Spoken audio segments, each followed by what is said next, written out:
नमस्कार दोस्तों, आप सभी का बहुत बहुत स्वागत है हमारे YouTube चैनल में। तो दोस्तों, आज के इस वीडियो में हम जानने वाले हैं भोजपुरी इंडस्ट्री के पावर स्टार पवन सिंह का जो है फाइनली नवरात्र का जो है सॉन्ग आ चुका है।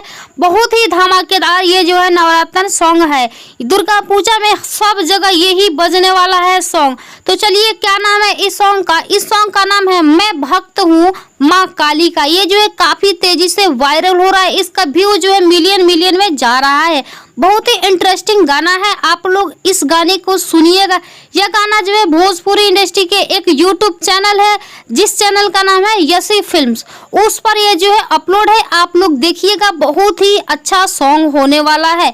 यह सॉन्ग जो है, इस सॉन्ग को लिखे हैं यादव राज, जो काफी अच्छे राइटर है। हालांकि ये जो सॉन्ग बताया जा रहा है कि पुराना सॉन्ग है, यानी कि ओल्ड सॉन्ग है, लेकिन काफी इंटरेस्टिंग सॉन्ग है और जबरदस्त सॉन्ग है। इसका व्यू जो है काफी तेजी से भाग रहा है। तो इस सॉन्ग को जरूर देखिएगा। यदि पावर स्टार पवन सिंह के फैंस हैं तो इस सॉन्ग को जो है जरूर देखिएगा। इसका वीडियो क्वालिटी और इसका म्यूजिक जो काफी जबरदस्त है। इसका जो है म्यूजिक दिए है आर्या शर्मा, जो भोजपुरी इंडस्ट्री के काफी मशहूर म्यूजिक डायरेक्टर है। तो चलिए, हम फिर मिलते हैं अगले इंटरेस्टिंग वीडियो में। तब तक के लिए हमारे चैनल से जुड़े रहें।